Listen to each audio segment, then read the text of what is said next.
ladies and gentlemen, and welcome to A Short Rest. I am Mike Brill the Hobo, and with me today is Jonathan Bell, the founder and creator of the Order of the Falcon, former Archmage, and of course, lifelong Docky-Doo. How are you? Doing well, how are you?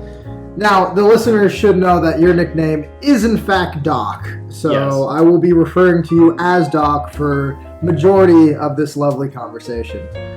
Now, something that you said going into this, which is something that I really want to talk about, is the idea of dungeons, the meat and potatoes, if you will, of Dungeons and Dragons. And since we're taking a short rest and we have the time to lounge about our days here and sit and wonder what comes next, it's good to think about dungeons. Right, especially in between the dice rolls to regain my hit points. You know, it's nice to be able to talk about something Absolutely. else. You know, it gets a bit monotonous when you're rolling 20 of those. That's true. When you're doing all those, man, D&D, so many numbers. It's a great game. It is. Numbers. If you don't like numbers, that's a rough time. No. That's true. So, in your mind, when you think of a good dungeon, what are the elements that need to come together for that? Right. Well, I should say that as we start, that I have been DMing for about a year and a half, and part of that experience has been collaborating with other DMs to build things, as well as doing my own research in reading, watching videos, and also watching other people play, and participating as a player in other things. So I know I'm not the most super high experience as, you know, some other people are out there. Cough, cough, Alaric, cough, cough. Right. Mister, I popped out the womb with D20s just going at it. But I think that I do have a few good points that, especially for people that are looking to get into Dungeons and Dragons or trying to improve their games, how to build a dungeon is a really key factor because they involve encounters, puzzles, and different things like that. So, that being said, I'd say that as I go into building something, I start with an idea. And one of those ideas revolves around two different things going on in my head. One is, what would I like to build? It's perfectly fine for you to have an idea and to think, you know, it'd be really cool to do this. Yeah. And then to start thinking about how you're going to execute that idea. And then also the second thing is, what do I want my players to experience?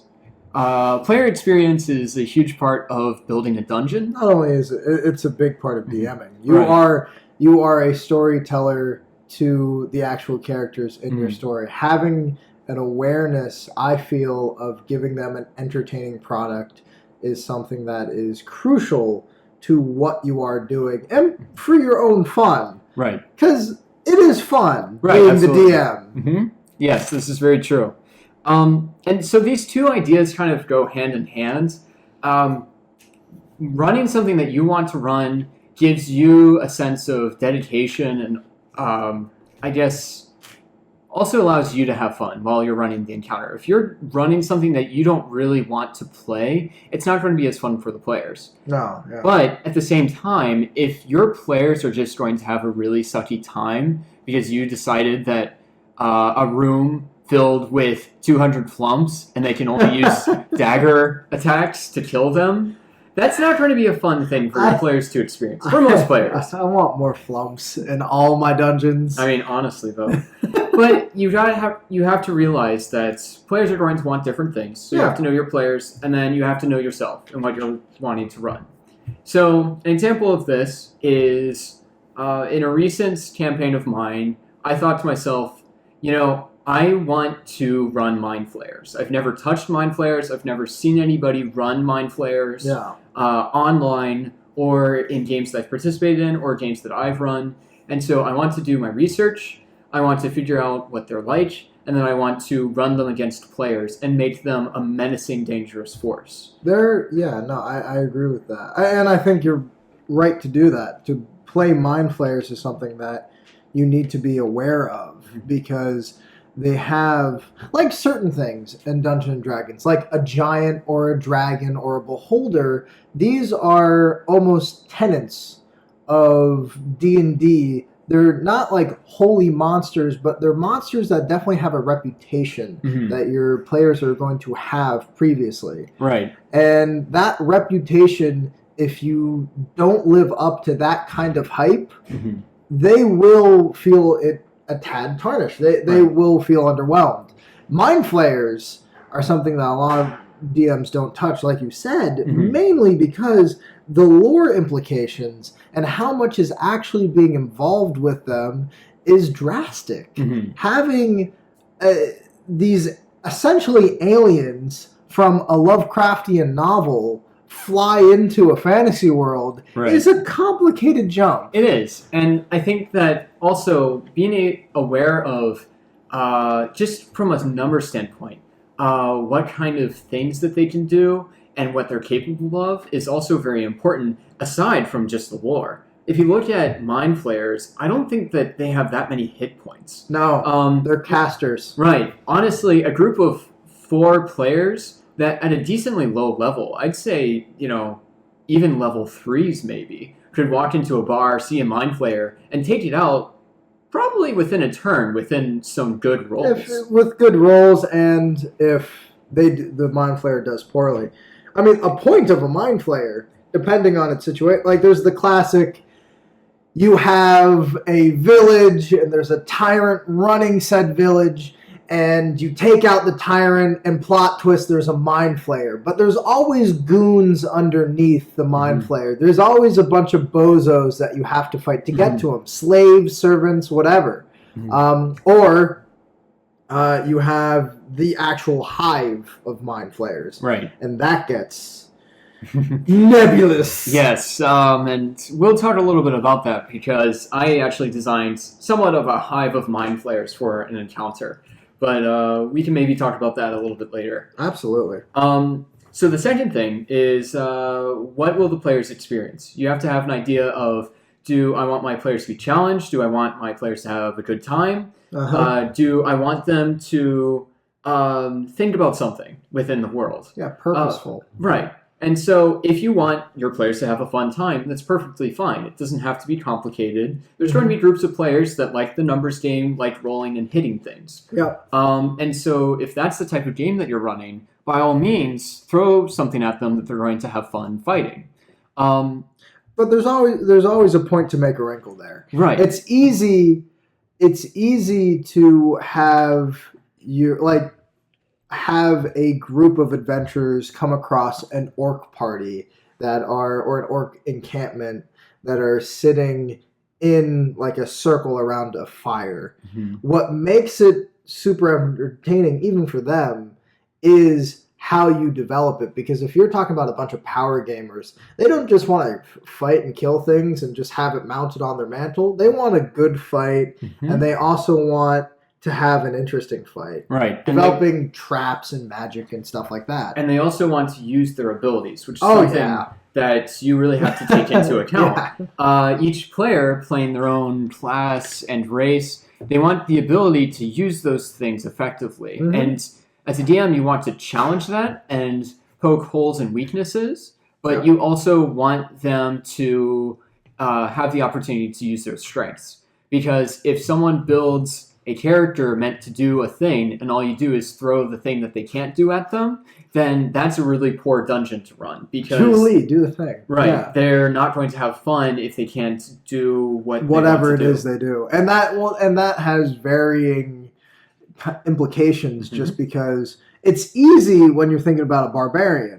A barbarian just wants to hit things. Right. And how do you fight a barbarian? Well, you do wisdom saves. Right. And that usually is the valley that you walk. However, once you get into probably the more spellcastery kind of things, these characters that are built to have an array of different spells for a multitude of reasons and situations, and kind of this plan, especially wizards.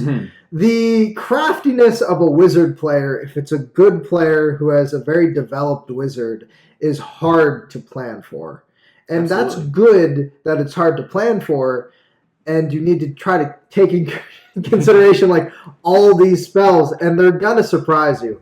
Players, how a person innovates when they're under pressure of a dungeon will surprise any DM. So having that X factor in your mind's eye while you're developing it, I think, helps. Right, absolutely.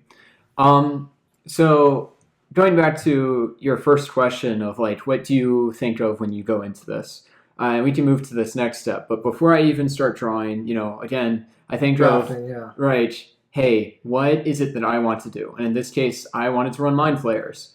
And what's the thing that I want my players to experience?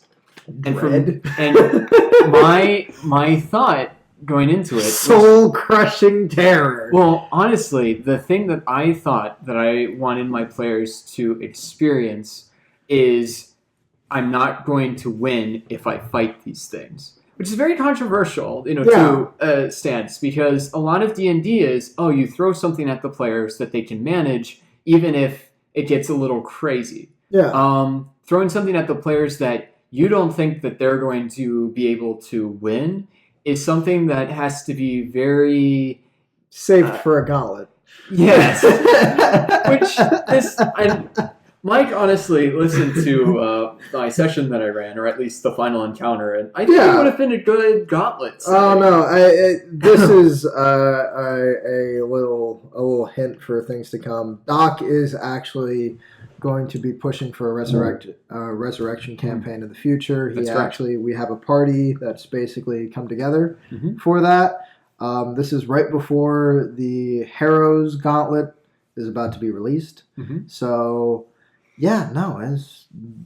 welcome aboard that ship. Yeah, it's going to be a lot of fun.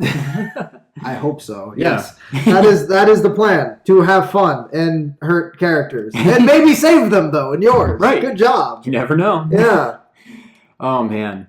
Well, so now that we have those two ideas set in place of what I want to do, the next is the actual process of building a dungeon.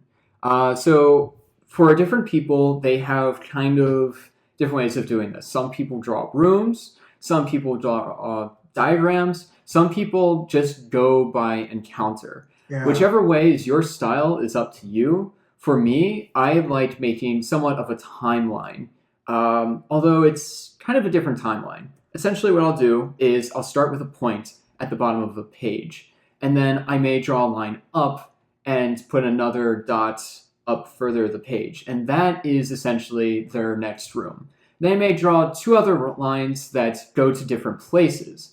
So I'm kind of creating this diagram of connections of room by room how they're going to encounter a dungeon. And pretty soon I'll just have this large diagram of all these different rooms, a map paths of what's happening. Exactly. Now, something for you though, and this is kind of a side question. The main one though is, how do you remove railroading as a DM? This is cooperative storytelling, right? And a little railroading, a little nudge players along is good, but there is a serious kind of offense when a DM forces players to do something. Right. So one thing that is really crucial is that, going into this dungeon or really doing anything is you want to give your players a reason to go somewhere. At the beginning of a campaign, it's kind of a hard thing when you say, your 4 players are sitting in a tavern. What do you do? If you want them to get to this, great quest line with this ultimate goal, it's a very hard way to start off your campaign. You should think of something, even if it is in a tavern, maybe your players are mid-brawl because of something that has happened, and you've already narrated that part into the story where your players have already beaten up these goons who were kind of abusing some character. And maybe the character says, those people were beating me up because I owed them money from this, crime boss. Yeah. So that's one way to introduce, hey, we've got a problem, and we probably have some developed goal by this point that we should solve it. And then once your players start asking questions, you can start filling in the details of, well, here's a possible way to solve it. Maybe you go to, the local guards and see if they can do something. Maybe you track them down yourself. These are options that you can give your players, but you do kind of have to give a little nudge at first into where they're going. And I think something that has to be said for DMing, and this is just something that any DM should be aware of, is how to riff, how to improv, because players will not just initially do what you want. Right. You can start off the story in clever ways. I know a lot of DMs who have good ways of handling it, but it does have to go into, is this a short one-off session or is this a long campaign? Right. Short one-off sessions, your players are signing up for one thing that you have made, and they are probably far more willing to go about it. Right. If you were talking about a long campaign, though, a long-winded campaign, they will go anywhere and do everything besides the one thing that you want. It's true. I cannot tell you, I stay awake, tossing and turning at night for all the missed encounters that I must have done to Alaric that from just my idiocy, just running around. He's like, you guys should go down that road. Actually, I'm going to go down this road. And him go, God, scrap everything, rip it down. Right. Or killing an NPC that's like your main dude. Having contingency plans of what can happen. Right, absolutely. Because this is group storytelling. So if part of their story is against your wishes, the way to handle it is not just sending a random deity down to correct it. Right. I do know DMs who have done that, by the way. Right. Have literally sent gods to correct, a paladin who didn't do exactly what the DM wanted. And, there's glitter gold, paladin, how dare you? Right. And, that spirals out of just this kind of control. Right. So my style to handle this is it's a difficult way to handle it, but I think that it makes me most prepared for improv when player chooses option X instead of A or B. Yeah. So my situation is I develop... Your punishment is death. I develop encounter ideas, or I develop puzzles or things like that, so that when I have my two main options that the players can go down, maybe they decide something else. Well, maybe along the way of choosing option X, they run into a group of bandits. So while I'm running that encounter, I might be thinking to myself, okay, well, what happens when I get to this next point after they beat these bandits? The bandits aren't necessarily challenging the players, but they're giving me time. Essentially, I'm stalling by playing the game. To riff and improvise and flip through a monster manual or something to see what you can come up with. Exactly. Have them... while you're fighting those bandits, Slad from Limbo just falls... out of the sky. Right. I mean, it's and of course kills your tour guide or something. I mean, that's actually it's kind of funny since we're on a little veering from dungeons. But when I make an NPC, there is the initial if they die. Here's even chaotic good characters, they'll throw hands. Having that understanding of if this character was to die, what kind of reaction would it have? And some of it's like, hey, he's a peasant, there's nothing nothing, that's just a corpse. But other times it's a powerful wizard and this has this magical effect, or this is a prince and you killed him, well, the kingdom's after you. What happens if you kill Singleton? That's begging. It's fair. And that's another thing that we've planned out. That's something that we've planned out, and we've the concept of, does Singleton fight back or does he not? What's his motivation? Where is he from? Things like that have already been put in place.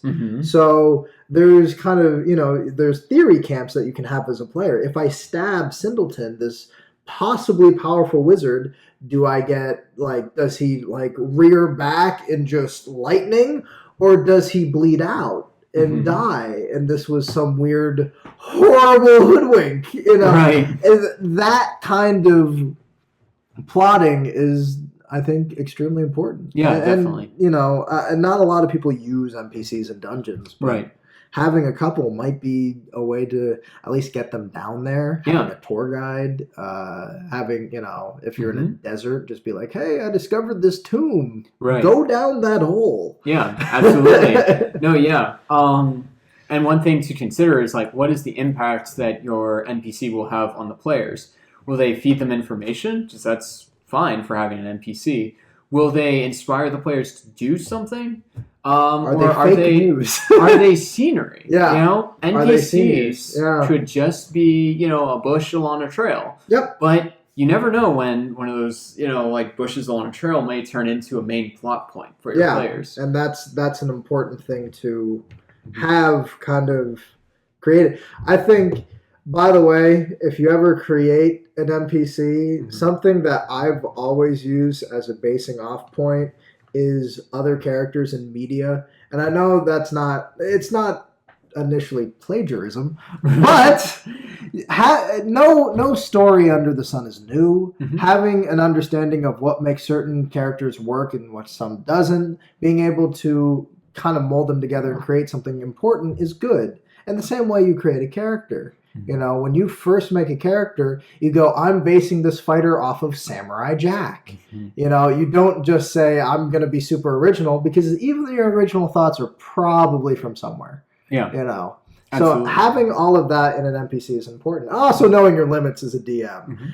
I have figured out that I am a far more comedic DM, and when I try to build tension, it's rough. Yeah. So I would rather have a rabbit from the 9 hex instead of just doing something that's normal. Yeah, I think that what you said about ideas and like bringing characters and also just general dungeon layout and ideas, it's all important. And in one sense that you want to do something original, you're also going to have to grab inspiration from somewhere. Yep. Now, there's a book I read. I forget the name of the book. We'll probably put it in the description or something. The Art of the Deal. Yeah. And we'll put it up on the video probably at this point right now. But there's a book out there that I've read about... The DMG.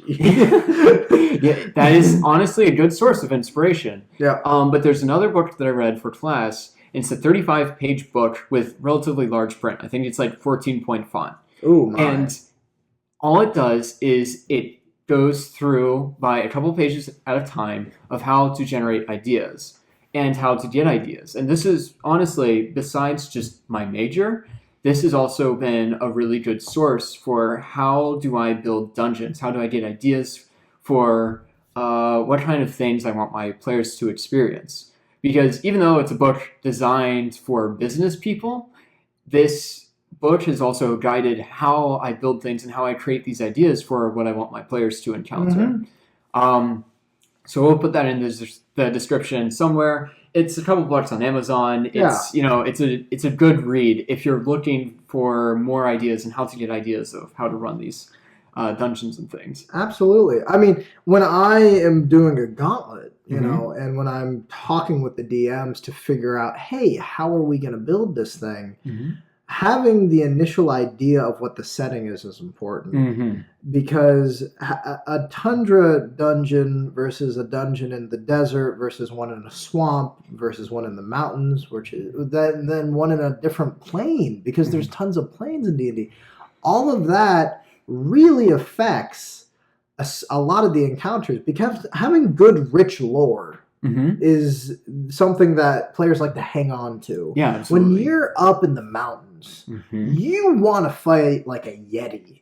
When you're down in the desert, you want to see a purple worm. Yep. These are just well, maybe you don't want to see a purple worm. Depending on your level, that might be terrifying. That's fair. They are huge, but. Well, for example, if I can bring this back a little bit to what we're discussing about background, the thing that I wanted to build in this Mind Flayer kind of encounter that I was thinking of, I'm thinking, there's two things that I haven't, there's one thing I haven't seen, and that's underwater. I don't necessarily want to build an underwater dungeon where people are swimming around, but I want my players to feel trapped in a dark space and kind of mystified by their environment. So I made a castle that is under the water, essentially. Yeah. And they could walk around this space that wasn't completely filled by water, but all of their surrounding is filled with sharks, dark water, no sunlight, except the only light is their torches. And that was something that was challenging to the players because one of them wanted to escape and they went into the water and then sharks attacked them. So they came out of the water and said, well, that's not a good idea. We shouldn't go back in there. Right. There's a baby kraken. So those, I also thought, in this kind of Lovecraftian creature, Ooh. I want to have these two themes of like brains and then just kind of like creepy setting. And I remember Psycho horror. There's like the Bastion place of Kingdom Hearts. Yes. I almost imagined walking Hollow Bastion. I imagined walking into the room where there's the jail cell trap. Play and Keyblade wielder. Oh. And in this area of Kingdom Hearts, some people may remember it. I remember I just had a tough time because it was a puzzle to get to another side of the room where you had to activate certain parts of the room, and then these jail cell doors would move around. And it was like, as a 12-year-old, it was a terribly difficult puzzle.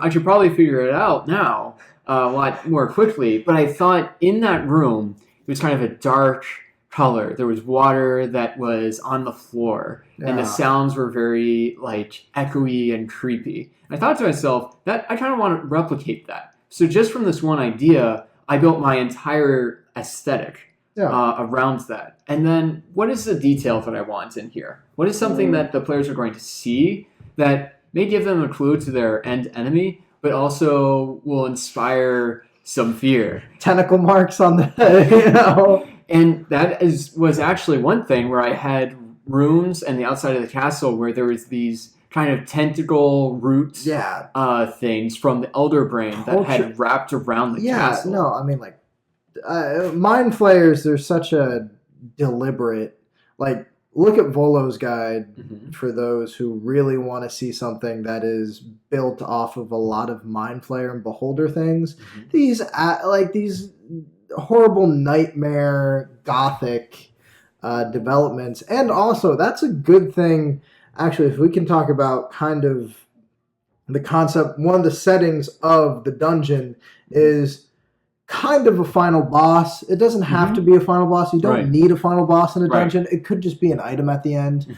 But having some kind of creature or lore that really hits home around this place, having at the end of the tunnel a sphinx or a giant or a dragon will really affect how this thing looks. A Mind Flayer and an Elder Brain, anything that's Illithid has a definite look and feel to it, which is nice. And that can really help someone out.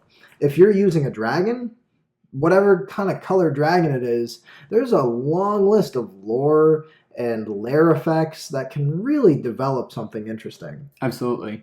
And I think that, if I may reference another game in Skyrim, one of my biggest problems with Blackreach was that, for those who don't know, Blackreach kind of goes under Skyrim. It's Skyrim under Skyrim. It's just this huge network of tunnels. There's tons of entrances. And it can be kind of frustrating because you go into this cave or you go into this abandoned dwarven area and then you end up in Blackreach. And for the longest time, I was really frustrated because I'd always get here. It was this huge expansive area to discover, and it was cool lore-wise. But I didn't feel any finalizing encounter until I realized that I could shoot this large orb lamp in the middle of the room, and a dragon would come out and fight me. Yeah. And it was at that point that it was really cool, because I knew that however I would get there, I'd always kind of have this final boss encounter with this dragon that was, somewhere hidden in Blackreach. I was worried that you were leveling criticisms at the Elder Scrolls and that we'd have some Bethesda agents coming over here being like, we're going to have to shut this whole thing down because you're not supposed to talk smack about Skyrim. but I'll talk smack about Fallout all day. Anywho, that doesn't matter. No, but people like that bookend. Mm-hmm. They like having a lich to fight. They do. And that having an enemy or antagonist, you can Mm-hmm. mix it up. And you don't have to do a monster. A friend of mine did a giant trap room. And we can definitely talk about traps. Because traps are big. Because you don't have to rely just on monsters. This guy they were going after X MacGuffin here. And they get in the final boss room. And it's just walls and creepy. It's like walking on glass. And under them is just a huge pit of acid, and there's freaking weird magic effects going about. It's interplanar, so there's anti-gravity going on. Just this weird, creepy room that has all these different effects and traps in it. People were saying was just as effective as if we rolled up in there. And oh my goodness, there's an aboleth? Is that what they're called? Big old fish, creepy eyes? Yep. He's like, it was just as effective as that, which is cool. Absolutely.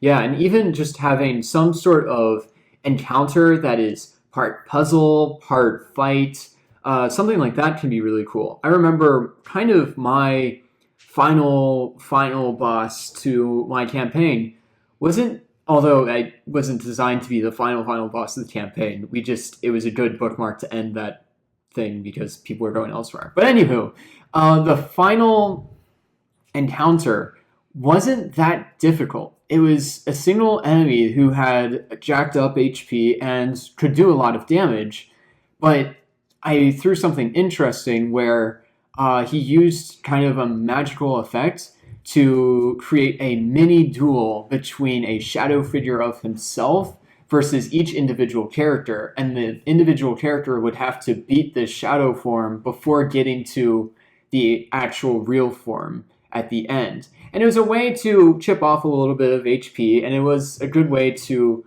make the players feel a little bit more tense about it.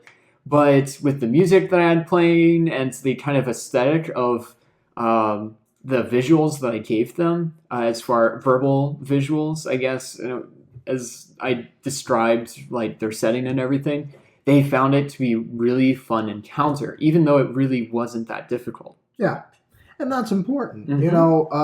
Perception is reality. Yeah. And having that kind of built-in climax machine that is your setting helps a lot, because I've been in a lot of rooms where you roll in and it's just the monster and you're like, what are you doing? And it's just a specter going bleh, and you gotta go stab you and then he's dead, and that's about it. Search through his body for loot, know. But actually, his spectral body. Actually, probably one of my favorite actual encounters. You were there for this, and it was probably one of the better kinds of final boss-ish rooms I've been a part of was with a black dragon wormling and a basilisk. Oh man! And I enjoyed it. It was probably the best. It was DM Duncan, who was here last time, had it over Roll20, which is a lovely site to play games. And I'm not really all that down for Discord and D20. Right. I know a lot of people use them. It's rough. I think. Is rough. I would prefer people in a room. And I know that's just not the reality with some. Right.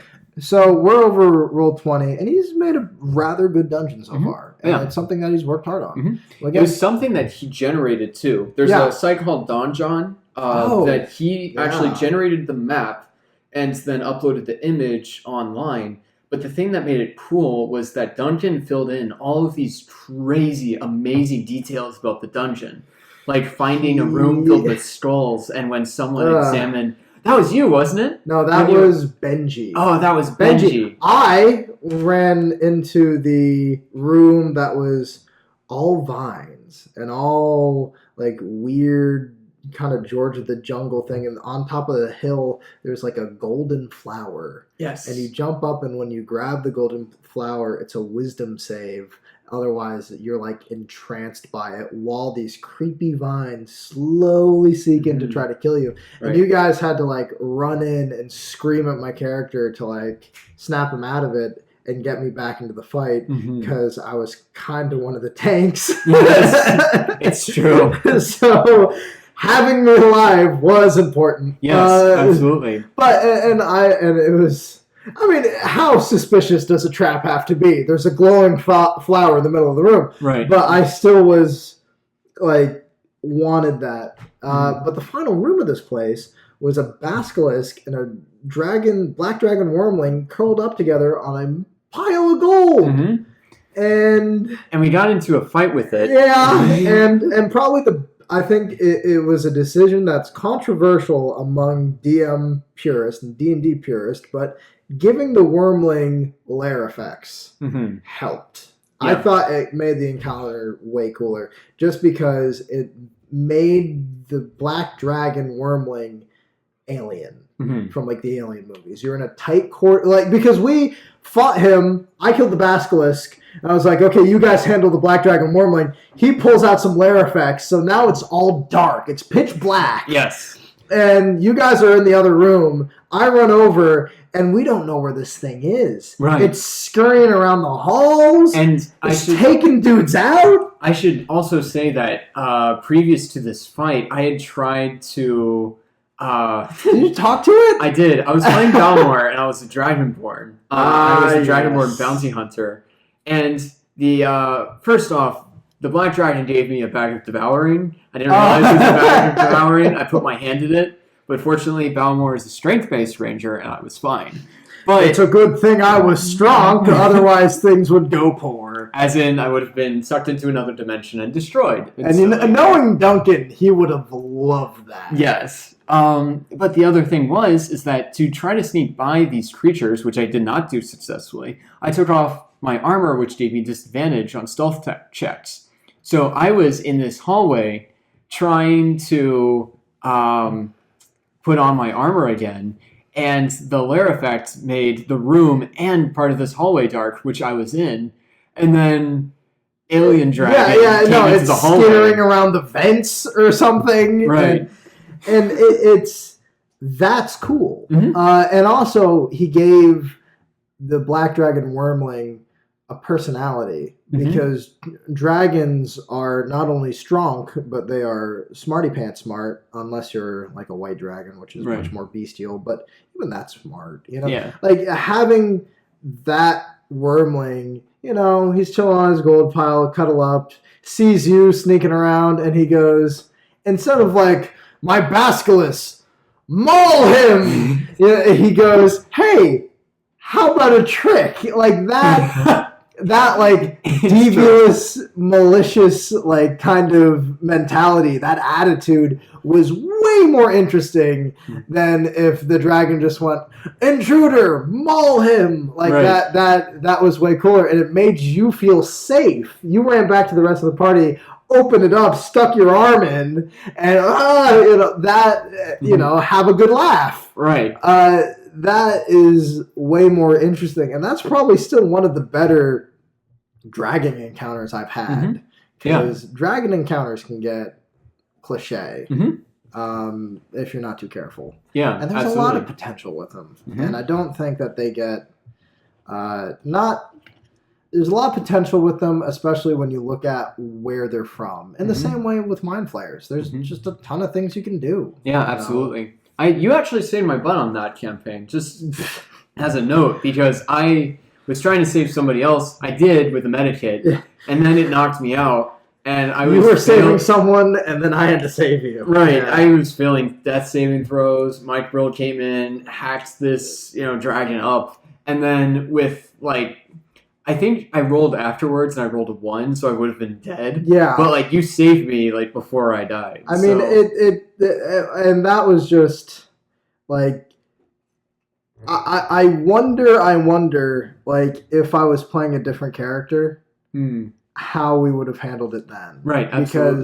Because if we didn't have two tanky boys like you and me in that room, it does make you wonder, like, man, if I was like a ranger, not a ranger, but like a druid, or if I was a sorcerer, or one of those other things. If I was a thief-based rogue. Yeah, how would I have handled that? Like, I was playing a barbarian at the time, the strongest of the strong, and I, like, role-playing wise, the only thing my character would have done is just like, I am going to brute force this thing to my will, and that gives you an easy option. But like, if I'm a wizard, I'm like, oh god, I like summon water, I don't know, like flood the place, or dancing lights, look over here, while like a rogue sleeps down and tries to kill him, like that, all of that, a bard, I entertain you, oh dragon, please don't kill me.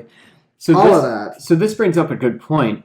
Something that I wanted to talk about too is with these kind of encounters that you put into your dungeon, whether they be final bosses or midway, designs of however you place theming and the encounters and the interactions that your players will have, something good to put into the design is, how are your players going to handle this? As we were kind of talking about, like, if I was a different class, how would I handled this? I think back to, for those of you who don't know, or might slightly recognize my voice, I played Elia in the one Gauntlet. You were in Burke's Gauntlet, yes. Deserts. That just got done. Oh man, that was crazy. But if I was playing Elia at that point, Elia would have been much more careful, like trying to avoid the dragon, but also very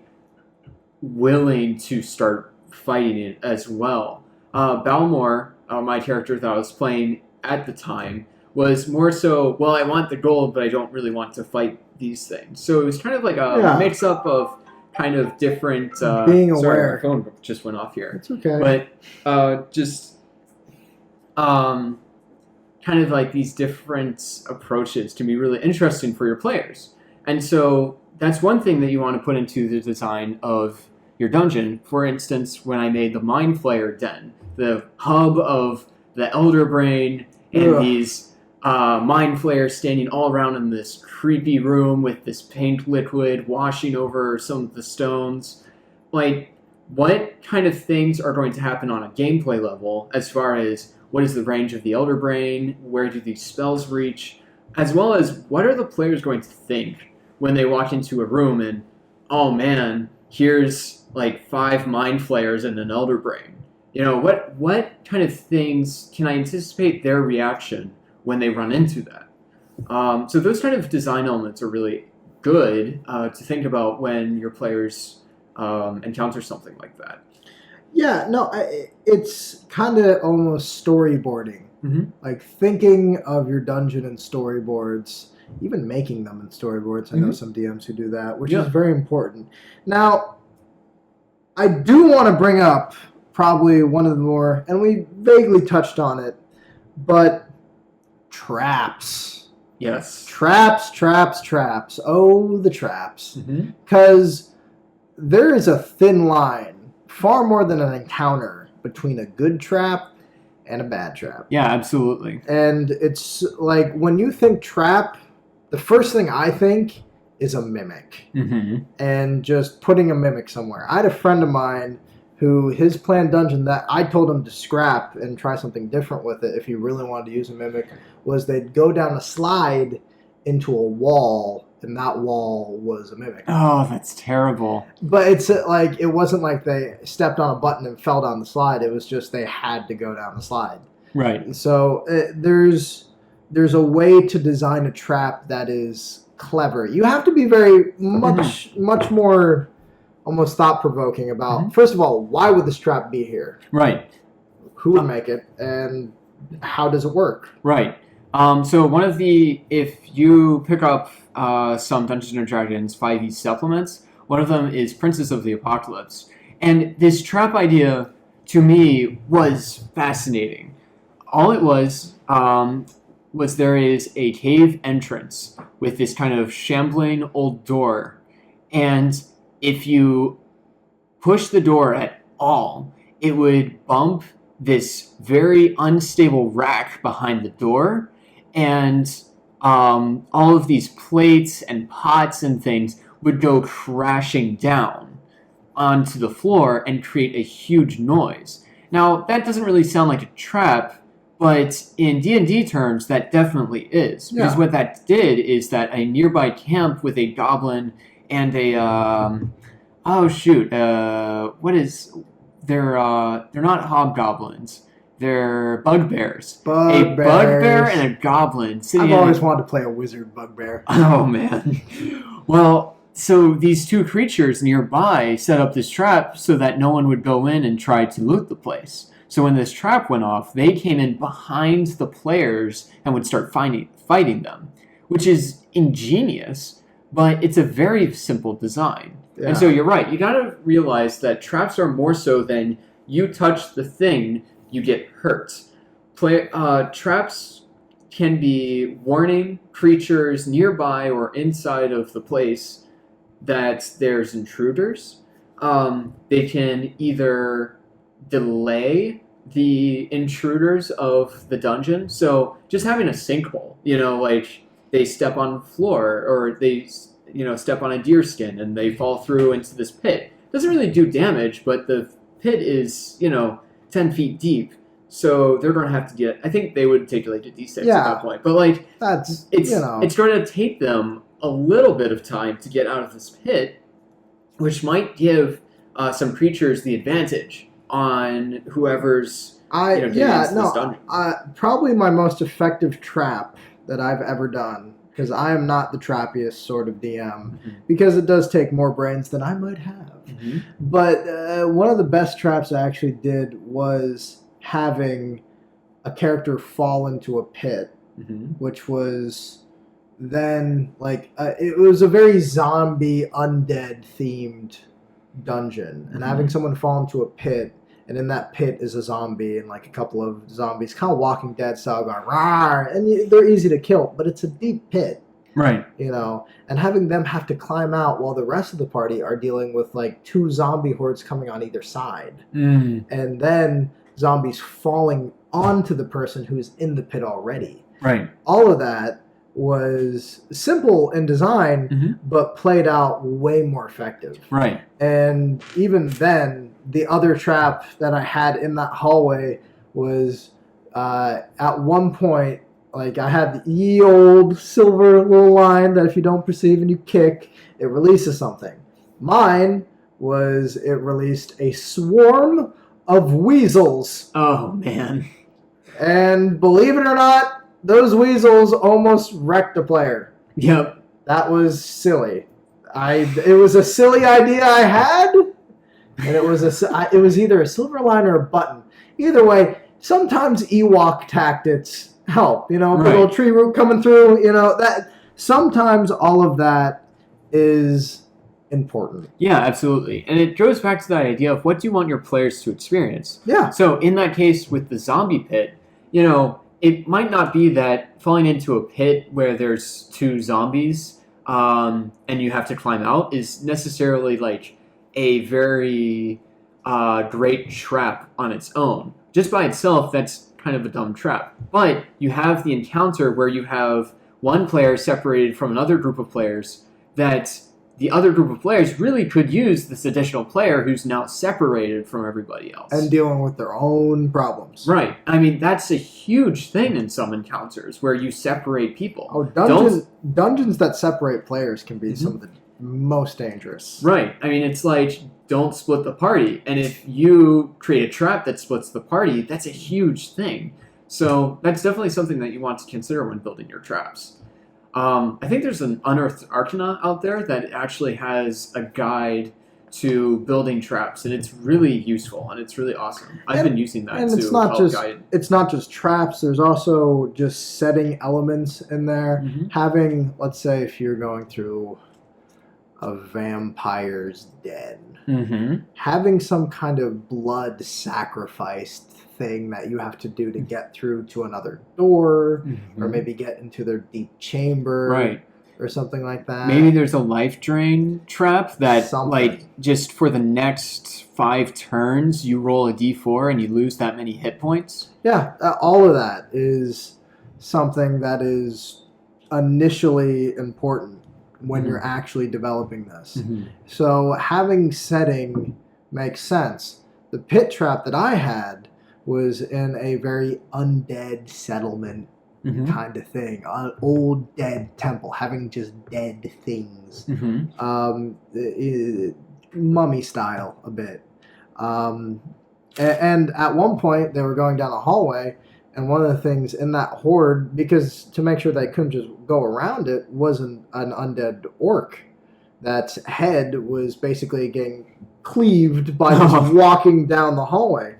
All of that is important. We're kind of getting to our final 10 minutes. Okay.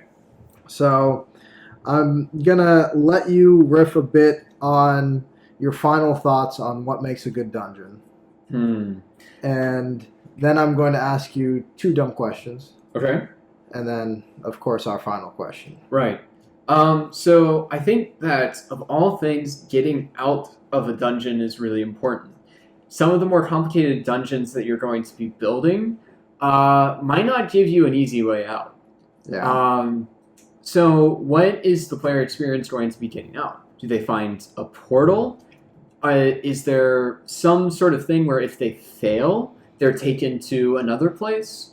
If they walk back, do they have to go a different way? These are all things that can be part of your encounter, and it doesn't just have to be go from A to B and now you're done.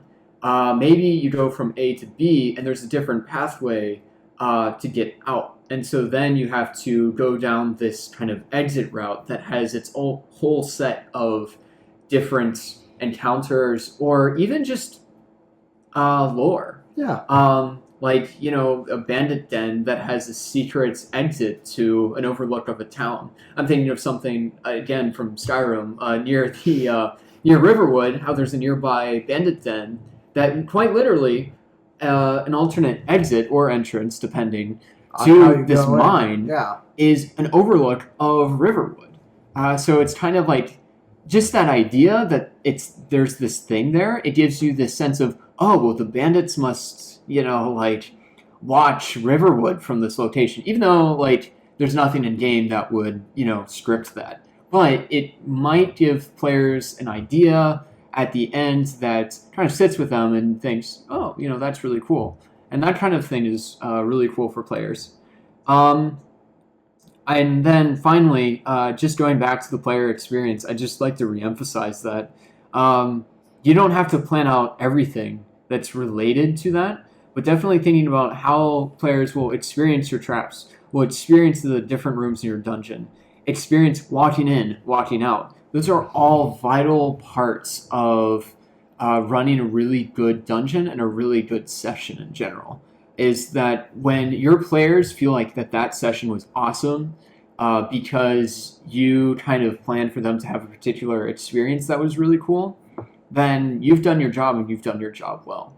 So that's what I would say that I think is some of the more important tenets too. Absolutely. I mean, and even just getting out of a dungeon, there is the classic, we beat the boss and there's a door. You know? And sometimes that simplicity isn't that bad. We, turn a corner, you fight a lich named, what's a lich name? Bob? Yes. I was about to say Gaston for no reason.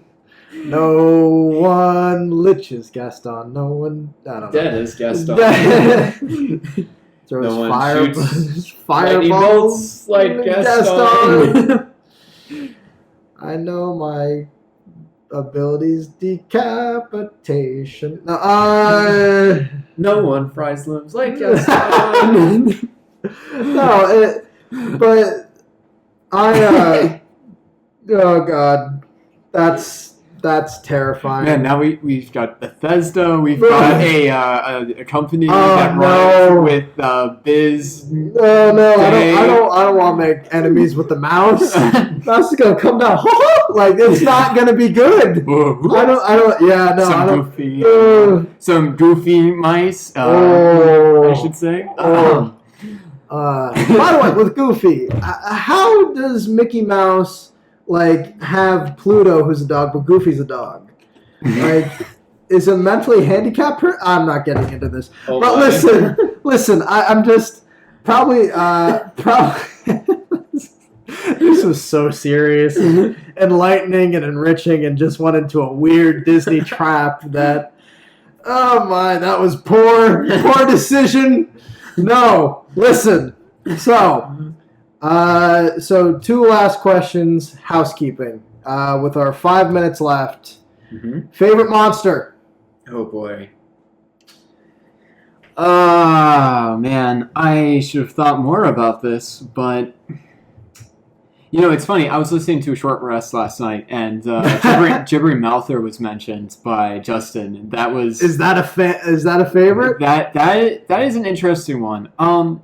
I think though that of my favorite monster, I kind of fell in love with that last encounter with Mind Flayers. Are you a Mind Flayer kid? I think I'm a Mind Flayer. That's okay, man. That was my first player character. Just their interesting abilities and the lore behind them, and like all of the plotting that you can do behind them. It just there's so many possibilities. They run into a Mind Flayer and it's instantly like, even if it's just one Mind Flayer, it's like, oh. Yeah, there's gravitas to like, it. shoot, this is a Mind Flayer. Like, what do that's we do? Really cool. So that's something that I really liked. I mean, also, not to cloud up time, you did use a certain thing to make a character have no brain anymore. Yes, there's one of the Mind Flayers had a spell that I found, and it essentially lowers the character's charisma. What's it called? And it's like mind melt or something. Mind enfeeblement or something?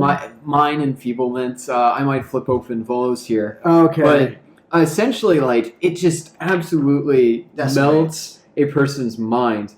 Feeble mind is what it's called. Oof. And so a 1 for intelligence, a 1 for charisma, they can make a saving throw, and if they fail... they take 46 damage. No save. 46 damage. And then the score's lower. They can't talk or understand any form of communication. They can recognize their friends and defend them, though.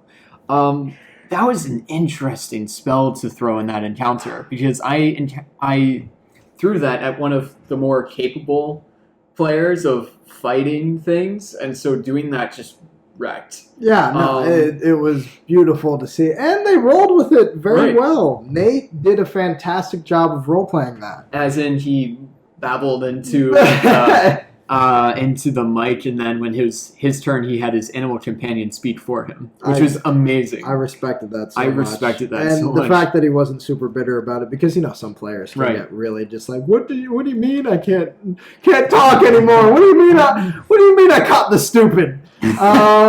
So I always ask this, favorite race. Oh man, I was thinking about that too. Playable race. I've never played this race, but I really enjoy halflings. I think that this, like, if you want... Are we going on an adventure? I think a creature that... Oh, the hobbits. Yeah.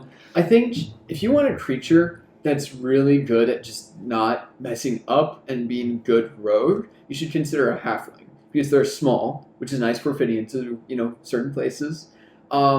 They go through the squares of enemies and friends. And they can share a space with a friend, which is incredible. And then, the other thing, too, is that they have luck. So you roll a 1, roll it again. If you roll another 1, which is a 1 in 400 chance, then, use your advantage or use your inspiration point that you had and just roll again. Yeah. Essentially, like, with that combo, just from a numbers perspective, it's very hard to roll that many ones and be that unlucky. And plus, it's just fun for a hobbit, second breakfast. Yeah. I know, halfling, it's a hobbit. So I'd say, just from those mechanics, and also the fact that halflings are so crazy and weird and fun, they're probably one of my more favorite races. Now, so these are two last housekeeping things that I'm just going to tell the audience quickly. Yeah. Number one, Doc will be doing a rescue campaign for the Gauntlet, so look out for hearing that.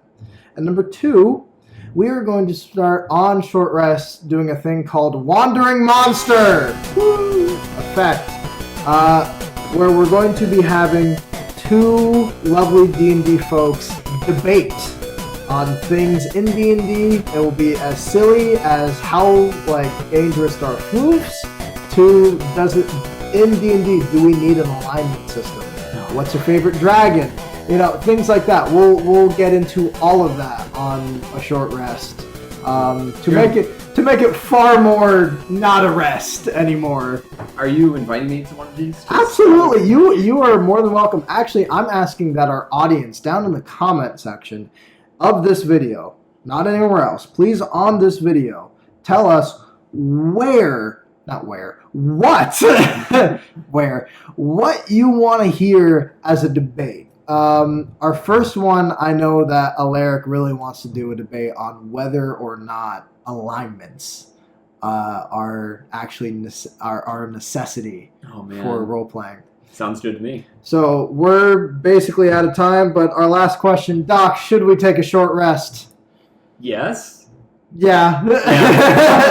It's a good answer. All right, thank you for being on here. Yeah, thank you for having me. All right, bye-bye. See ya.